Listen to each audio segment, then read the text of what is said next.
Hello and welcome to another episode of Beer Man's Noble Beer Reviews. Today I have another beer from Old Nation Brewing Company out of, or wait, hold on, let me make sure that's right. Yeah, I don't know why, I always get it mixed up and want to say Old Notion, and it's Old Nation. They are out of, I know it's Michigan, Williamston, Michigan, and I could not tell you where that is in Michigan. I honestly don't know. This is the second review I've done of their beers. The other one I did was Boss Tweed, which is great. This is their flagship IPA. This is kind of the beer that put them on the map as far as I know. I remember the first time I had this, someone sent me a box. I think it was from winning like a Super Bowl poll or something. Sent me a box from Michigan and sent me this and Boss Tweed and like one other one, I think. And when I had this one, I was at a party at a friend's house. I just brought it to drink it. Didn't really know anything about it. I don't think anyone did, other than the people locally, because that was before they were distributing it widely like they do now. And I had it, and I was like, "Holy crap! This is like an amazing canned IPA. I can't believe that I've never heard of this." I know a lot of places now are making good IPAs. Well, I shouldn't say that. A lot of places now are making hazy IPAs. And a lot of them are like mediocre to good, but the really, really good ones usually I do hear about. But this one I had never heard of. And now a lot of people know of them. And it's honestly, in my opinion, probably the best somewhat widely distributed hazy IPA that there is.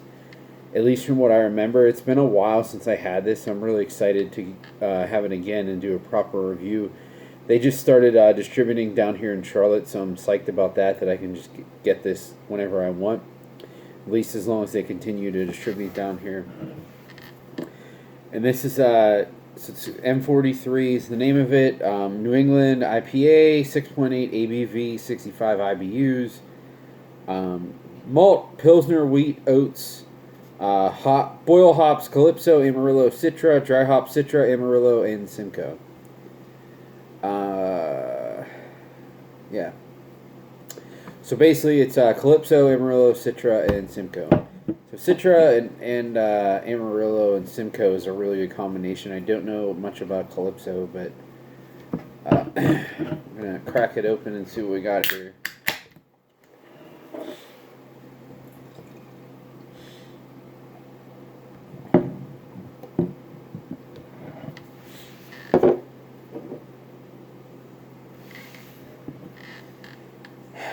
So, you see, of course, a pretty cloudy, darker orange color. It's a little darker than most hazy IPAs. It's about a finger's worth of fluffy white head. That smells pretty nice. Lots of peach and pineapple. There's a little bit of like a resinous character, too. It almost... something white wine like that I would get from Nelson Sauvin. And I do get a little bit of like bready malt character underneath too.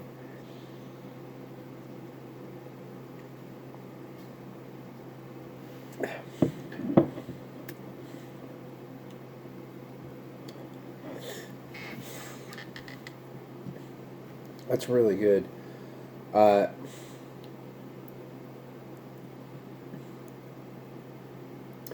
The greatness of this beer is not that it's like super super in your face with like one big juicy flavor or anything like that. It's just very, very well balanced, a little citrusy, a little tropical, a little dank, definitely driving home the orange and pineapple notes and a little bit of peach, but it's like it's not very sweet, but it's not very bitter either. It finishes really nice and dry.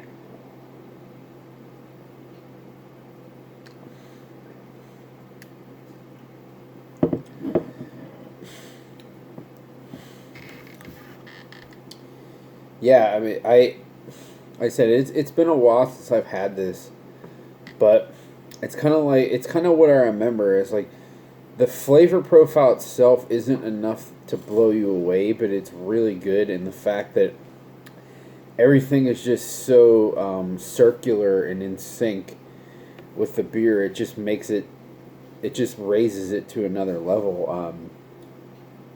Because a lot of these hazy IPAs nowadays, they're good, but I have one and I'm like, do I really want to have another? But this is one that I would have several cans of and probably not get tired of it because it's so well balanced. It's so easy to drink. Just the the dankness and the peach and pineapple are very prominent, but at the same time, none of them are overpowering. It's just a very well blended, balanced beer.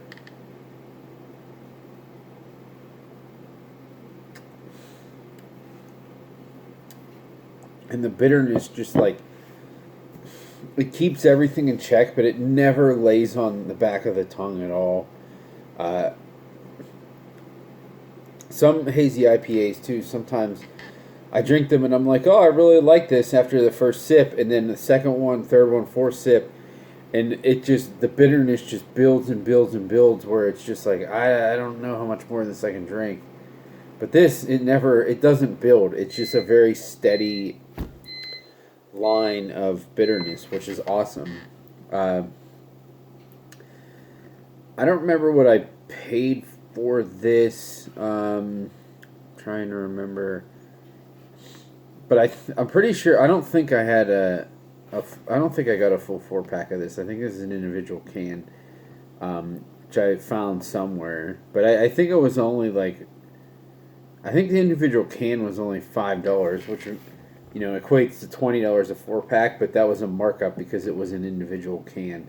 So I'm guessing a 4-pack of this is somewhere $16 to $18, which is definitely worth it, especially for an IPA that's, excuse me, pretty readily distributed, at least in like the east, not the eastern seaboard, but like the internal East Coast and eastern West Coast, if that makes sense.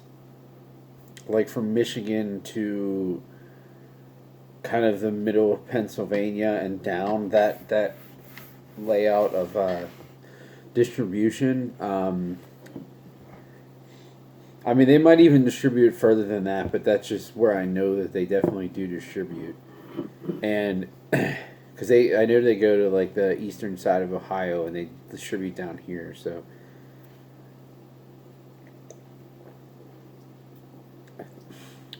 But yeah, I don't think there's much more to say about this. It's just super tasty.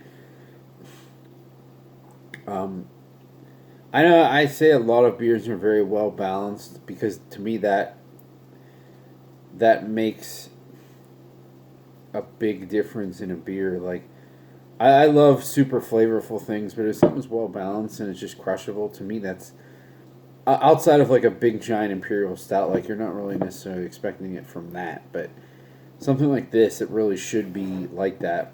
And this is, honestly, I don't know that there's many other IPAs that are more drinkable than this. This is just as drinkable as any Brew Gentleman beer. I wouldn't say it's similar, only because it doesn't have like the pillowy body that the Brew Gentleman beers have. But I would say the quality is just as high. It's just a different water profile, but it's still crushable in its own right. So this is definitely a buy for me, and this should be pretty easy to get if you've never had this. If you don't live in that strip of area that I was saying the distribution is, I'm sure there's plenty of people who live in that area that will gladly send you some for some good local stuff that you have. So definitely check it out. That's all I got on this one. Please like, comment, subscribe. Let me know what you think, and I look forward to doing the next one. Thanks.